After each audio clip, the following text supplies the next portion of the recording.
Amém, irmãos? Mais uma vez, boa noite, paz do Senhor. Muito bom darmos sequência ao nosso culto. Muito bom podermos louvar ao Senhor com liberdade, louvar ao Senhor por aquilo que Ele é, por aquilo que Ele fez por nós, né, e por aquilo que nós sabemos que Ele pode fazer. Então, obrigado, amigo. Que isso. Dando sequência na nossa série de estudos bíblicos no Evangelho de Mateus, hoje nós vamos estudar o texto de Mateus, capítulo 18. Mateus 18, e nós leremos do verso 14 até o fim. Não, até o fim não, até o verso 20. Mateus 14. Não, Mateus 18. Nossa, Mateus 18, do 14 até o 20.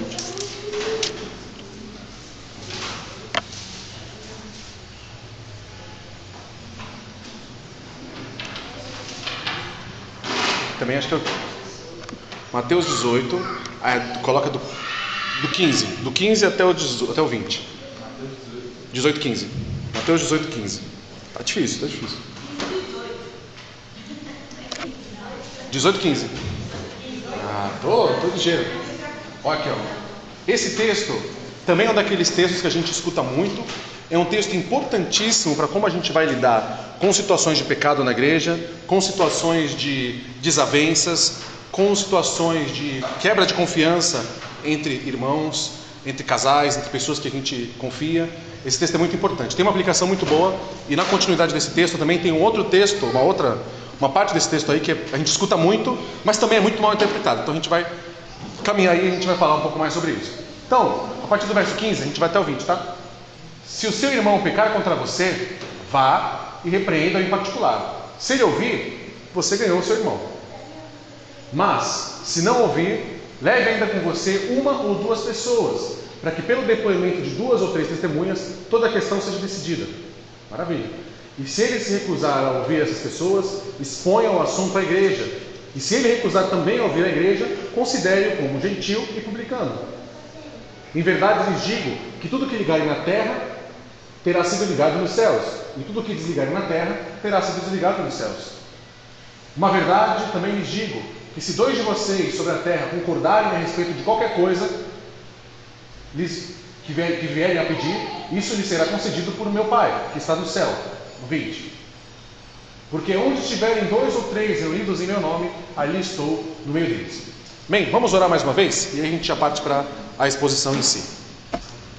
Pai, pedimos ao Senhor mais uma vez, que o Senhor continue conosco, que o Senhor caminhe conosco nessa direção, para que nós consigamos entender o que o Teu texto, a Tua palavra tem a nos dizer, para que possamos entender aquilo que o Senhor de fato pretende nos informar e nos instruir com cada uma das palavras que foi lida aqui.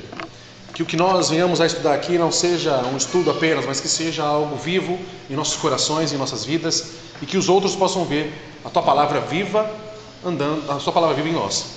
Te agradeço por isso, Pai. Peço que Teu Espírito Santo possa nos iluminar, para que nós consigamos entender o que o Senhor tem a nos dizer. Em nome de Jesus. Amém. Então, coloca por favor no versículo 15. Como já dá para entender, o texto está falando de situações onde há um pecado, onde há uma quebra de confiança, onde há uma situação que afeta de forma radical a comunhão no corpo, onde acontece uma quebra muito grande relacionada a pecado. Esse texto é o texto que mais se usam quando falam sobre disciplina bíblica, disciplina na igreja, né? A disciplina na igreja não é como a gente está acostumado a ouvir por aí, né? O irmão pecou, vai ficar no banco. Pô, que isso? O irmão tirou os cargos dele, vai para o banco. É como se fosse uma disciplina eclesiástica, como se fosse uma espécie de um tratamento, mas o tratamento real é esse aqui que a gente apresenta hoje nesse capítulo de Mateus. A forma como a gente lida com os pecados dos nossos irmãos na igreja, a forma como a gente lida com os erros que os irmãos cometem, no ponto de vista bíblico, dentro da igreja, devem ser todos resolvidos dessa forma, da forma como o Evangelho de Mateus tem mostrado, sempre respeitando esse desenvolvimento. Esse primeiro versículo, ele já mostra para a gente qual é o objetivo da disciplina bíblica, qual é o objetivo da gente tentar trazer o nosso irmão para esse entendimento do que ele fez de errado. Qual é o objetivo? Ganhar o seu irmão.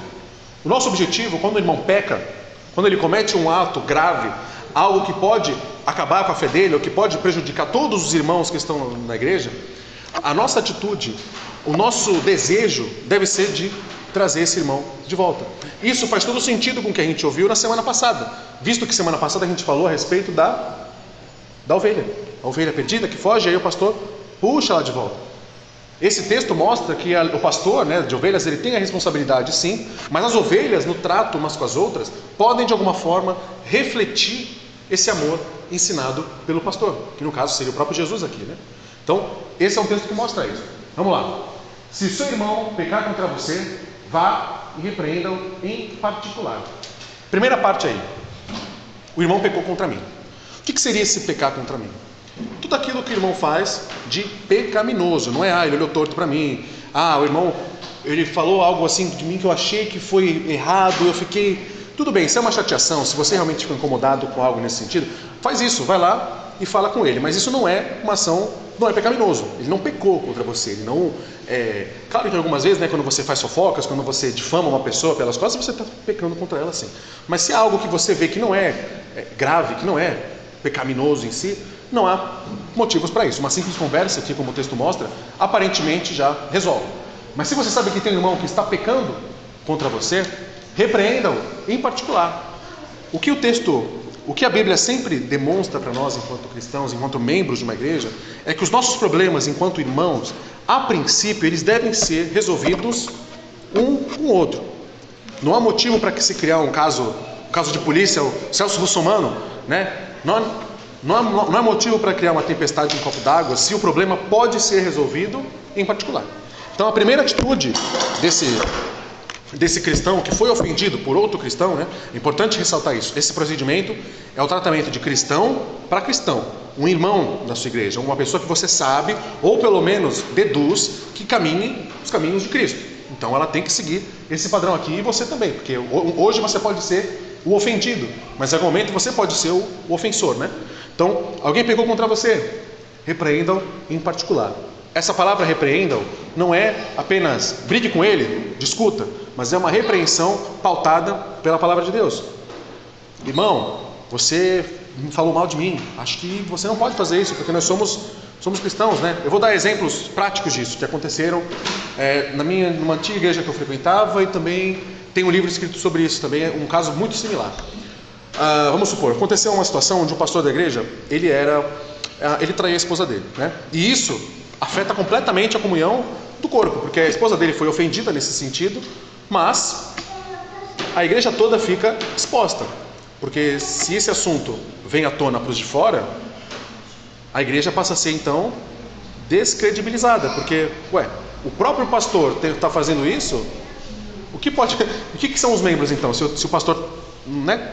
Então um diácono acabou vendo o pastor com a outra moça assim passando na rua, e ele foi falar com o pastor, então, eu vi o que o senhor fez. E aí o cara aconselhou o pastor a fazer da seguinte maneira: olha, você chega, fala com a sua esposa, pede perdão para ela, se ela quiser separar, ela está no direito dela, mas vamos trabalhar para que isso não aconteça dessa forma, para que haja uma reconciliação, para que haja algum tipo de crescimento disso, se é que dá para ter, mas com Deus a gente entende que mesmo as situações mais adversas, elas podem produzir algum tipo de fruto bom. Então vamos tentar trabalhar dessa forma. E aí esse pastor, no decorrer do tempo, ele se submeteu a essa autoridade, o assunto a igreja toda soube, todo mundo trabalhou junto com ele ali, todo mundo se empenhou para fazer com que ele, para que ele reconstruísse a sua vida, né? Não se separou da esposa, a família sofreu, mas todo mundo ali foi bem acompanhado nesse sentido, né? Mas é um dos casos onde a disciplina bíblica funcionou no sentido particular. O irmão chamou ele em particular e falou: pastor, eu acho que o senhor está errado, isso não se faz. Obviamente, né? Se fosse um não cristão, já seria algo estranho. Um líder espiritual nesse sentido seria muito mais estranho ainda, né? Então, nesse caso, o irmão ele foi ganho, porque na primeira repreensão ele conversou e o irmão aceitou essa disciplina como algo, ok, tudo bem, eu entendo que você está falando da parte de Deus, eu me arrependo e tudo bem, tudo certo. Então, pode ser que muitas vezes quando a gente sabe que um irmão pecou contra nós, seja de repente, né, você abre um negócio com um irmão e ele rouba você, ou você sabe que tem um irmão que fala mal de você, ou você sabe que tem um irmão que que trabalha de alguma forma para te difamar, para que a sua imagem seja distorcida, ou que sempre implica com você com coisas que você sabe que isso provoca parte de um sentimento pecaminoso, ou você sabe que tem um irmão que ele sente inveja de você, e você acaba descobrindo isso, e você... Né? A princípio, se você conseguir resolver isso na conversa, na primeira conversa, é maravilhoso. Mas, como Jesus conhece a fraqueza do nosso coração, Jesus conhece o endurecimento do nosso coração, Ele mostra pra gente como a gente procede no caso dessa conversa em particular não funcionar. Mas, se não ouvir, leve ainda com você uma ou duas pessoas, para que pelo depoimento de 2 ou 3 testemunhas, toda a questão seja decidida. Nesse caso, quando a sua conversa, você em particular com a pessoa, a conversa não surte efeito, a recomendação bíblica é que você leve 2 ou 3 pessoas junto, para então conversar com essa pessoa, sempre buscando tratar com ela de maneira, eu não vou dizer confidencial, né, mas de maneira privada, de uma forma que não exponha a pessoa, mas para que ela também se conscientize daquilo que ela está fazendo de pecaminoso. Então a segunda etapa nesse sentido, se a primeira não for cumprida, é levar 2 pessoas. Por quê? Para que pelo depoimento de 2 ou 3 testemunhas, toda a questão seja decidida. Ou seja, às vezes, isso com certeza já aconteceu com os irmãos. Às vezes, quando uma pessoa vem conversar com você, isso talvez não te convença de que você está errado. Mas quando mais pessoas vêm e te falam, aí você começa a pensar, caramba, é verdade, eu acho que eu realmente estou errando. Acho que isso pode atrapalhar a igreja e pode me atrapalhar enquanto cristão, e realmente eu não vou evoluir, porque eu vou ficar sempre nessa mesma atitude, ninguém nunca fala nada que eu estou errado, então para mim está tudo certo. Mas com 2 ou mais pessoas, 2 ou 3 pessoas ali, indo falar junto com essa pessoa que foi ofendida, talvez o ofensor ele se sinta, poxa, realmente, acho que eu fui errado, acho que eu devo repensar as minhas atitudes, eu devo repensar o que eu estou fazendo. Essa é a segunda etapa. Ainda assim, é importante pensar que isso tudo é feito dentro da disciplina bíblica, sempre visando, como a gente viu lá, ganhar o irmão. Então, a ideia principal de você ir sozinho, ou de você ir acompanhado de 2 ou 3 pessoas, nunca é fazer uma caça às bruxas, nunca é fazer uma perseguição com a pessoa, mas sempre fazer com que ela, entendendo que pecou, se arrependa e volte a fazer parte do corpo. É como se fosse uma espécie de... não entendam isso errado, mas é como se fosse uma espécie de purificação, por assim dizer. O irmão ele entendeu que está errado, mas ele está disposto a voltar. E uma vez que ele é arrependido, volta a fazer parte do corpo, amém. Ele está arrependido. A gente não pode negar uma transformação de uma pessoa. A gente não pode duvidar daquilo que Deus pode fazer. Então, a ideia aqui é sempre fazer com que o irmão que errou, que pecou contra o outro, ele se sinta consciente do seu pecado, mas acima de tudo disposto a mudar a sua atitude. Isso é importante. Então ele coloca. E, mais uma vez aqui, E aí, ainda assim pode ser que com essas 2 pessoas, essas 2 ou 3 pessoas, pode ser que ainda assim esse irmão não ache que está errado, não ache que tem que fazer, e vocês não podem falar da minha vida, não me julguem. Ele fala isso, e aí a terceira alternativa é, se ele se recusar a ouvir essas pessoas, expõe o assunto à igreja. E se ele se recusar a ouvir, também a igreja considere como gentil e publicano. Ou seja, o que a gente vê em muitas igrejas é quando os problemas acontecem, geralmente muitas igrejas fazem isso. Já vai e expõe a pessoa logo de cara. Esse irmão aí fez isso, temos que julgá-lo. Falem mal dele, É quase como se fosse isso. Mas o que a gente vê na Bíblia é um processo gradativo. Vou só tomar uma aguinha aqui que eu tô...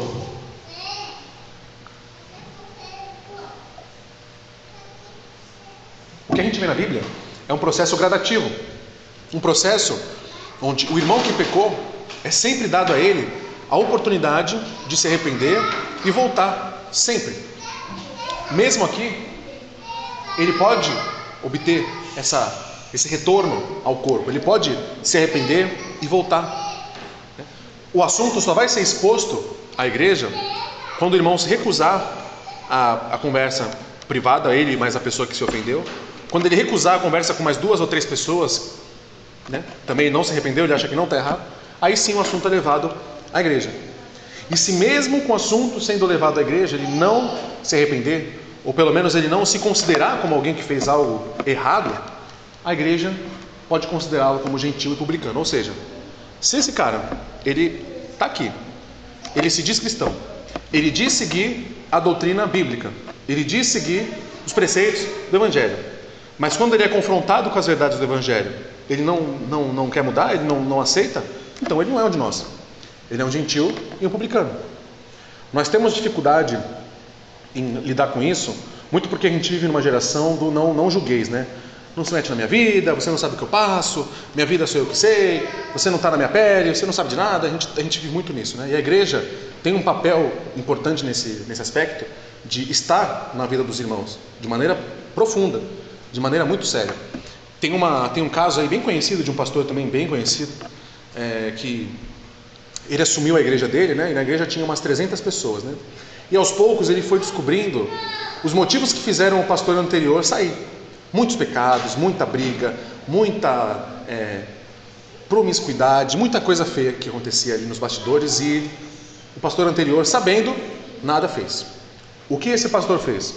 Ele foi chamando os irmãos dos quais ele sabia que acontecia esse tipo de coisa, né? Todos esses pecados, e ele foi conversando, né? Dessa forma aí. Foi sozinho, depois ele levou uns 2 diáconos para conversar, mesmo assim não resolveu, e depois ele mandou para a igreja, e as pessoas mesmo assim não se arrependeram.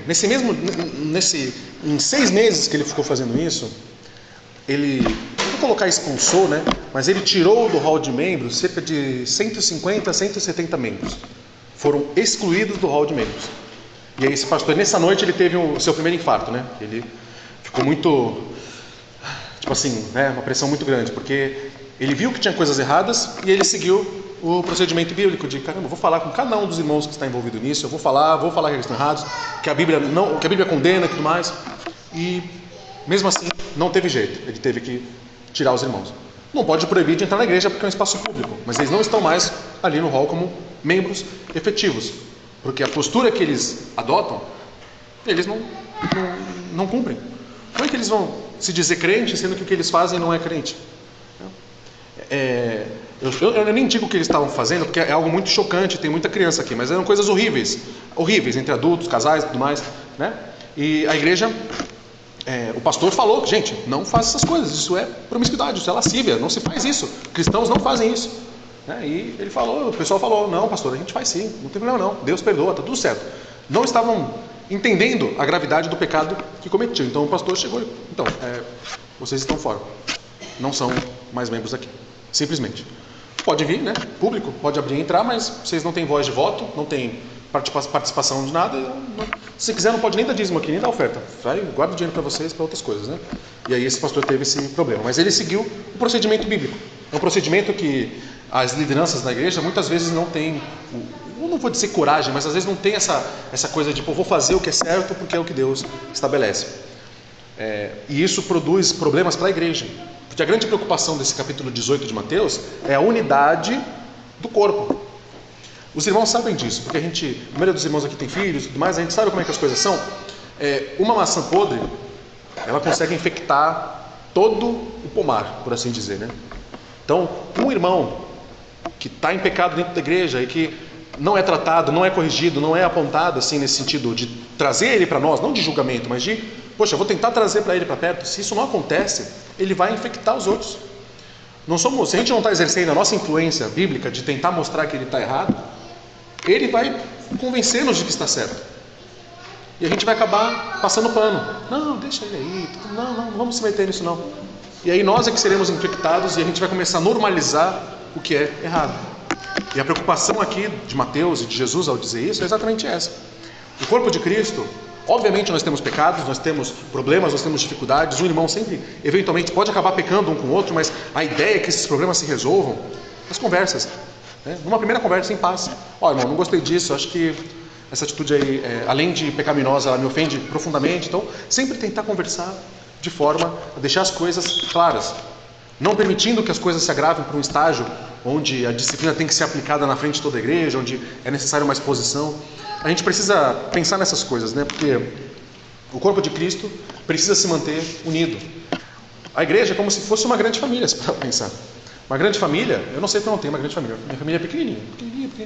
Por isso que eu quero ter um monte de filho, porque aí pelo menos eu sei que as próximas gerações vão ser muito grandes, né?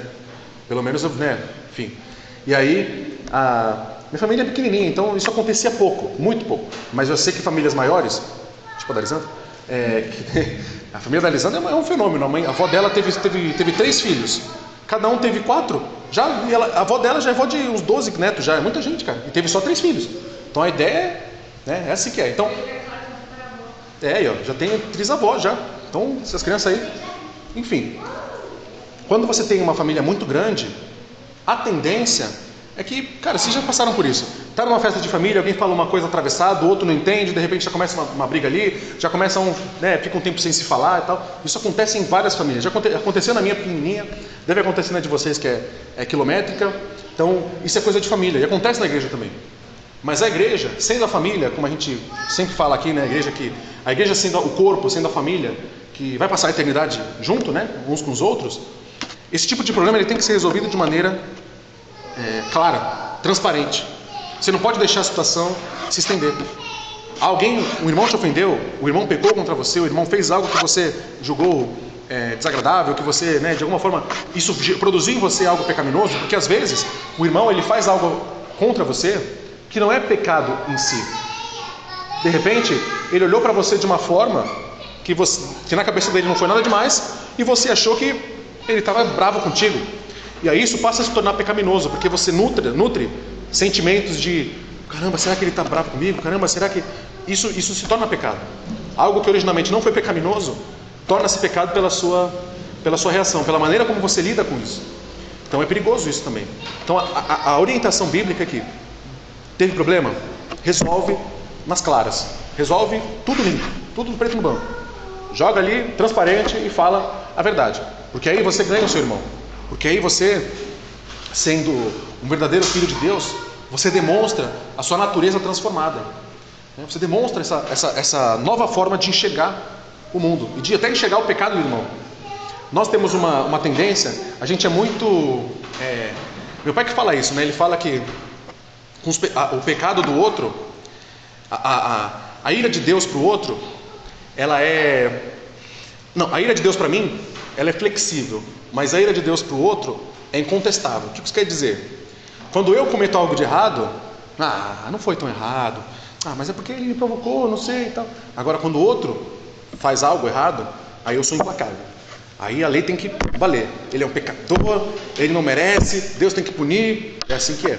E esse tipo de texto, mostrando a disciplina bíblica, mostra que a verdadeira disciplina bíblica, ela parte de um desejo verdadeiro de trazer aquele irmão de volta para perto, não de afastá-lo, mas de fazer com que ele se sinta reintegrado ao grupo, e mesmo no seu estado de pecado, mas disposto a mudar, ele pode se considerar ainda como parte do corpo de Cristo, em mudança, melhoria, né?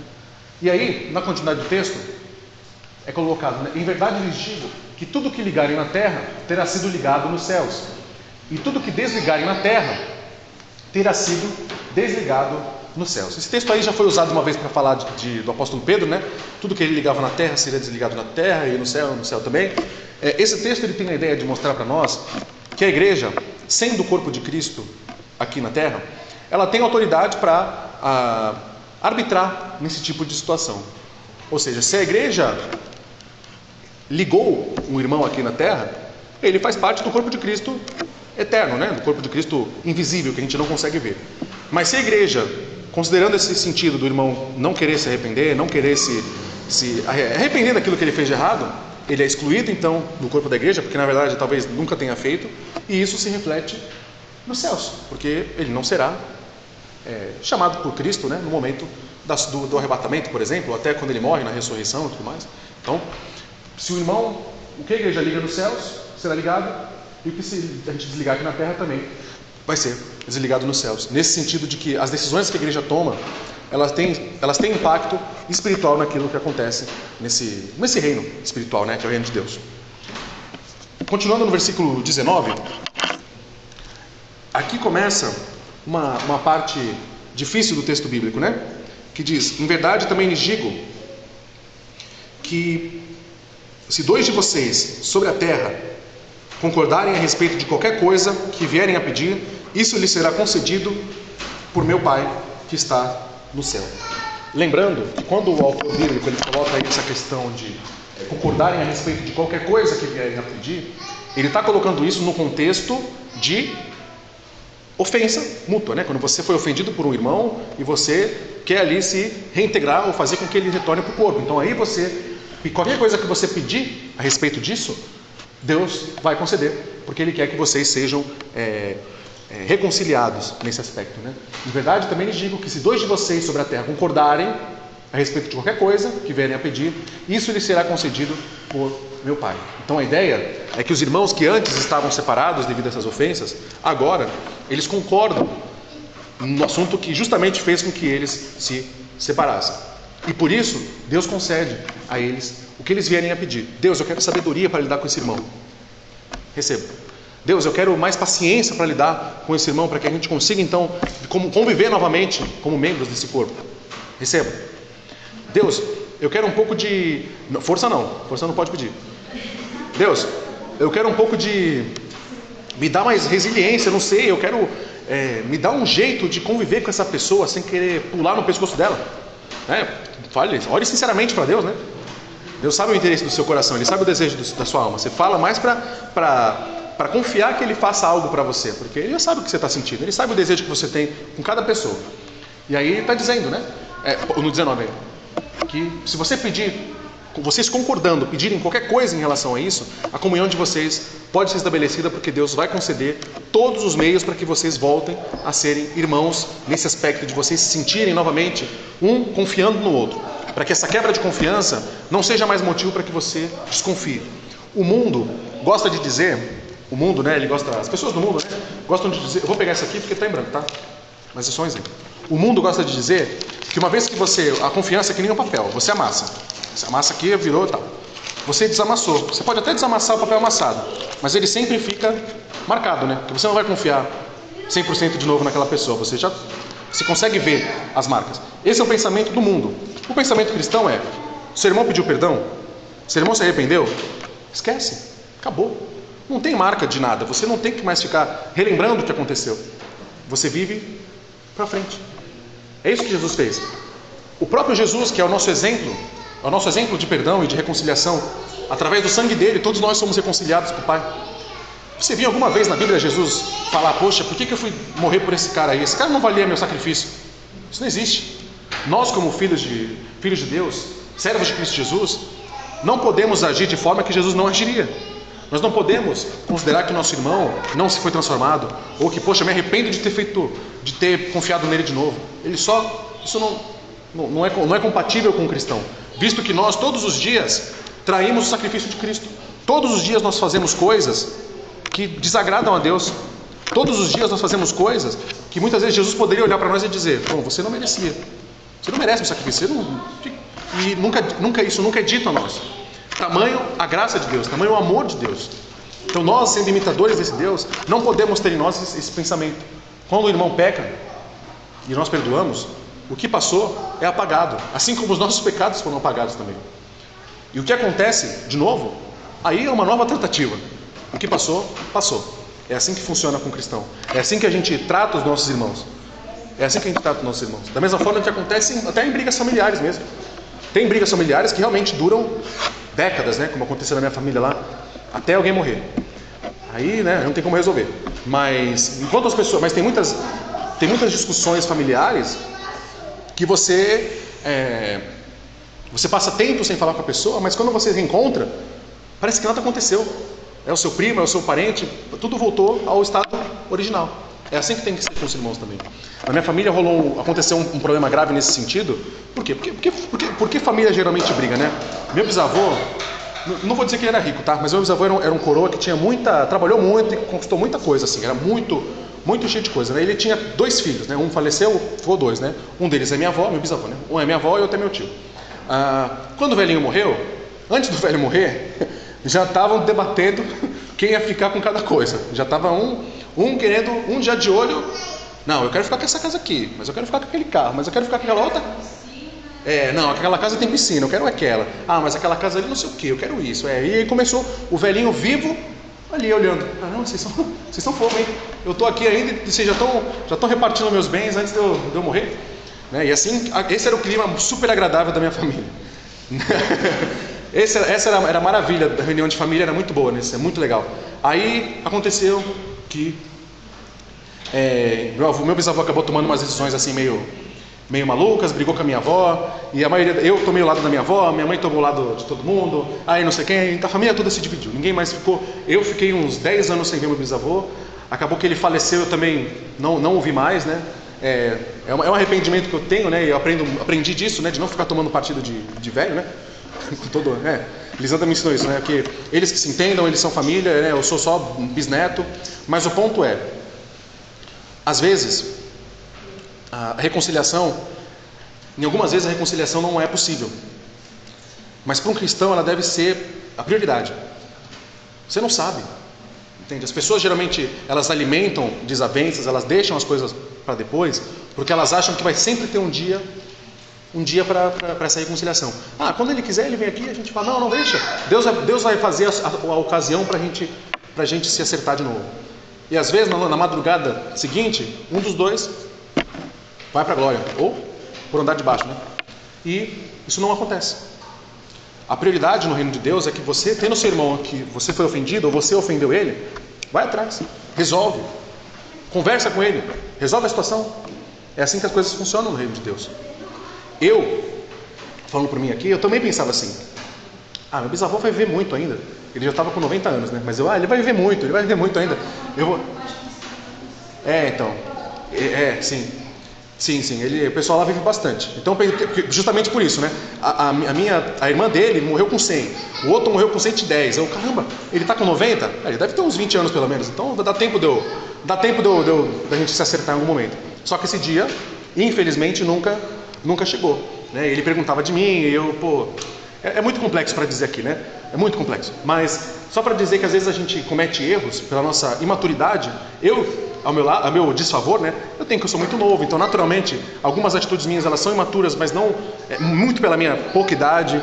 Algumas coisas a gente faz sem pensar mesmo. Muitas vezes a gente escuta conselhos de pessoas que não estão preocupadas em ajudar, mas querem só ver o circo pegar fogo. Tem gente que, alguns irmãos, eu estou aplicando isso para a igreja, às vezes você quer se reconciliar com aquele irmão, mas tem outras pessoas que ficam na sua volta. Não vai não, deixa ele vir. Não, ele que fez errado, ele que vai atrás, não é assim. E às vezes a gente perde essas oportunidades. Falo isso porque isso aconteceu comigo no caso da minha família. Eu queria, né, e tudo mais, mas todo mundo sempre tinha alguém para falar, Lucas, não vai não. O velho é folgado. O velho fez isso com a tua avó. Não faz isso, não sei o quê. É verdade. Falou, ele xingou minha avó, processou minha avó, não vou falar não. O pai que processa a filha, eu não vou ter assunto com esse velho não. Né? E às vezes a gente deixa as coisas passarem, né? Mas como cristãos, nada deve ser empecilho para a reconciliação. Vou tomar mais uma aguinha aqui, senão eu vou perder a voz. E o último versículo, esse é o último versículo que também a gente escuta muito esse versículo, talvez seja um dos versículos mais mal aplicados de toda a Bíblia. Esse acho que está no top 3, tem uns piores. Porque onde estiverem 2 ou 3 reunidos em meu nome, ali estou no meio deles. Esse texto, ele não está falando no sentido assim, eu estou aqui e tem outra pessoa aqui, então Deus está aqui presente. Não é nesse sentido que o texto está dizendo. O texto está dizendo nesse sentido de concordância. O que isso quer dizer?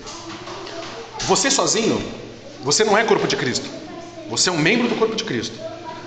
Se tem 2 ou 3 pessoas reunidos em nome de Deus, aí sim o corpo de Cristo começa a ser visível. Porque já não é mais um membro andando sozinho por aí. Agora já é um corpo, já é um começo de um corpo. Já é uma soma ali. Não é um corpo sozinho andando pelo mundo. Existe uma manifestação do corpo de Cristo para que os de fora consigam ver. Ele não é um lobo solitário. Ele não é um perdido sozinho. É um corpo ali que reunido. São 3 pessoas que estão em concordância sobre um assunto. E mais aprofundado ainda nisso, é se a gente pega esse contexto da desavença entre um irmão e outro. O que isso quer dizer? O seu irmão pecou contra você. Você fez todo esse procedimento para que seu irmão fosse restituído ao corpo da igreja. Então agora, 2 ou 3 se reúnem em nome de Deus e concordam em relação a isso. Eles estão em concordância. Então nesse sentido, o corpo de Cristo fica cada vez mais evidente. Isso quer dizer que ali está no meio deles. Significa que o corpo de Cristo passa então a ficar à mostra. As pessoas conseguem enxergar que o corpo de Cristo está em concordância. Que o corpo de Cristo não é um grupo de desgarrados que se juntam num domingo, cada um pensa uma coisa e ninguém se dá bem com ninguém, e cada um vai para sua casa e ninguém quer saber da vida de ninguém. Não, o corpo de Cristo é um corpo unido, com um propósito claro, com uma comunhão clara, com objetivos muito bem claros a respeito de Deus, a respeito do Evangelho, a respeito da vida, da santificação. Isso é muito sério, gente, porque a gente usa esse versículo como se ele se referisse a qualquer coisinha que a gente... juntou dois crentes ali, não, então agora Deus está aqui. No sentido bíblico da coisa, o Espírito Santo está sempre com você, sozinho, acompanhado, onde você estiver, você orou, o Espírito Santo vai estar com você. Jesus Cristo vai ouvir sua oração, Deus vai ouvir sua oração. Então, quando ele fala disso, é nesse sentido de você estar em concordância com seus irmãos e que o perdão foi efetuado ali, foi de fato concretizado. Caminhando para uma conclusão aqui, na verdade não dá nem para concluir isso, porque isso precisa ser sempre vivo nas nossas vidas, né? Não tem como concluir, não, então façam isso. É impossível chegar em constatações objetivas a respeito disso, mas a gente vai tentar trazer algumas aplicações para a nossa realidade. Primeira aplicação: não deixe para o dia seguinte as desavenças, os pecados cometidos entre irmãos. A igreja sofreu no passado, e ainda hoje, não essa igreja específica, mas todas as igrejas do mundo sofrem com essa preguiça dos irmãos em se reconciliarem uns com os outros, essa preguiça de tentarem fazer com que o corpo não sofra com os pecados cometidos uns com os outros. A gente deixa as coisas passarem, a gente não conversa sobre os problemas e eles simplesmente aumentam. Os problemas na igreja, eles são como os juros rotativos do cartão de crédito. Cada mês que passa, a fatura dobra. É assim que funciona. É assim que os problemas na igreja são. A fatura deu, sei lá, não sei quanto. A fatura deu R$1.500 de fatura do cartão de crédito. Quanto é o mínimo? 300? Eu vou pagar o mínimo então. Vou fazer só ali, vou pagar o mínimo. Tá bom, beleza. Quando você vê no mês seguinte, 2.000, mas eu nem gastei mais, eu quebrei o cartão e tá vindo mais. É os juros. É assim que é. Na igreja, os problemas não resolvidos, os problemas que a gente trata como, não vou resolver não, deixa lá. Dou o mínimo, só faço o mínimo, cumprimento, dou a paz do Senhor, dou o mínimo para aquela pessoa. No mês seguinte, já virou um problemão. Quando você não fala com a pessoa, você abre margem para que ela pense o que ela quiser. E se ela pensa o que ela quiser, ela pode provocar problemas maiores. Eu tinha eu me empolgo muito, né? Vocês podem não acreditar, mas quando eu era mais novo no ensino médio, eu jogava vôlei, muito bem. Sério, muito bem. Eu falo isso sem modéstia, porque eu jogava muito bem. Quase virei atleta federado de vôlei. Porque o pessoal, ele é altão, tal, não sei o que. Nem era tão alto assim, os moleques tinham 2 metros, tinha menos, né? Aí, teve uma hora que eu tava sentado no banco assim, eu tava todo encolhidão assim, com a barriga encolhida e tal, e o olho fechado assim, né? Aí o pessoal já sabia que eu era crente, né? Aí o cara que tava fazendo a narração ali no rádio da escola, ele falou assim: olha lá, o Lucas Rojas, ele é um cara concentrado, ele tá ali, ele é crente, ele tá orando, tá se preparando pro jogo, ele tá que tá, vai vir com tudo. Eu tava com uma dor de barriga naquele dia. Não tinha nada disso. Eu tava com uma baita dor de barriga. Mas é um exemplo bobo, né? Mas aconteceu de verdade, mas é um exemplo bobo, porque mostra que às vezes, quando a gente não fala as coisas, você abre margem para a pessoa achar o que ela quiser. Ela pensa o que ela quiser. Se você não deixa a coisa clara, você pode supor qualquer coisa. E na igreja, isso é muito, muito, muito sério. O irmão passou, não cumprimentou, vocês já sabem disso, que isso já aconteceu aqui, já aconteceu em um monte de lugar também. Na minha igreja antiga, todo domingo acontecia, porque imagina, tinha 200 e poucos membros. Não dá para cumprimentar todo mundo, né? Então, às vezes, você deixou de cumprimentar uma pessoa, aí ela, o Lucas não me cumprimentou. Ele é arrogante, ele é assim, ele não olha para as pessoas, ele não está nem aí. Não, mas o Lucas ele não gosta de mim, ele não me cumprimentou. Gente, mas eu nem... Entende? A falta de, às vezes a pessoa não vir falar com você, não pergunta: Lucas, por que você não comentou aquele dia? Aconteceu alguma coisa? Você, sabe, eu ia falar: poxa, irmã, desculpa, eu nem vi, eu não tava atento, eu sou meio desligado, não foi maldade. Já evitaria que esse tipo de problema acontecesse. Agora, quando não tem essa conversa, ela pode pensar o que ela quiser. E o que ela quer pensar, às vezes pode ser algo pecaminoso, pode produzir, ela pode infectar outras pessoas, ela pode, entende? Então, primeira coisa, deixe os problemas na igreja claros. Seja você o ofendido, seja você o ofensor. Poxa, irmão, desculpa, falei daquele jeito com você, acho que não fui feliz na minha comunicação. Se você me perdoa, eu não vou me policiar mais, né? Segunda aplicação: Uma igreja unida é um bom exemplo para os de fora. A igreja, estando aqui na terra, ela não tem só o propósito de se nutrir e crescer internamente, mas muito mais crescer do portão para fora. E se a nossa igreja é um aquário de tubarão, qualquer um que cai aqui a gente começa a morder, ninguém vai querer ficar aqui. Não falo dessa igreja específica, eu falo da igreja do corpo de Cristo como um todo. Algumas igrejas são tão ariscas que tem gente que nem vai, não vem. Vem e fica um pouco, aqui não dá pra mim não, aqui o povo é muito bravo aqui, todo mundo é muito porco espinho aqui, não quero ficar perto de ninguém. E às vezes a igreja não estando unida, a igreja não entendendo o seu propósito nesse sentido, pode fazer com que os de fora não queiram fazer parte do corpo de Cristo. E isso é triste, né? Significa que nós não estamos cumprindo o nosso papel. Se nós somos uma igreja unida aqui dentro, mas lá fora nós não nos empenhamos a ser carinhosos com os de fora, abertos para os de fora, não dá nem para dizer que a gente cumpriu 50% da nossa missão. A gente não cumpriu nada, na verdade, a gente está falhando, né? Então essa também é a nossa segunda aplicação. E a terceira, sejamos amorosos uns com os outros, porque o amor, como a gente viu na leitura devocional aqui no começo, o amor ele é o caminho para que a gente encontre os dons.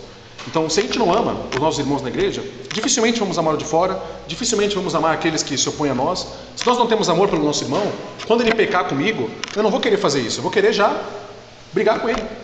Isso não é certo. Então, irmãos, vamos prezar pela união do corpo, vamos prezar para que nós, enquanto servos de Deus, lembremos de sempre tratar os nossos irmãos da mesma forma que nós gostaríamos de sermos tratados. Amém? Vamos orar mais uma vez para a gente finalizar?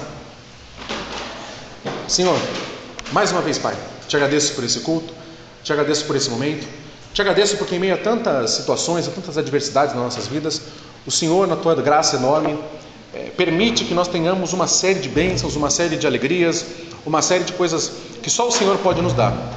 Que isso continue sendo vivo em nossos corações e em nossas vidas. Que nós sejamos sempre desejosos de conhecer mais o Senhor, de entender mais a tua palavra, de entender mais aquilo que o Senhor espera para nossas vidas, Pai. Que a tua palavra seja luz para os nossos caminhos de fato, para que nós não pequemos contra o Senhor.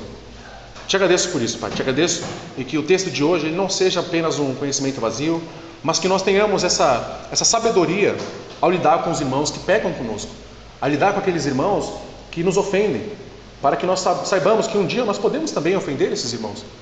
E da mesma forma gostaríamos de ser tratados com toda a cautela, com todo o amor. Que nós tenhamos essa mesma sabedoria ao lidar com os nossos próximos. Te agradeço, Pai. Em nome de Jesus. Amém.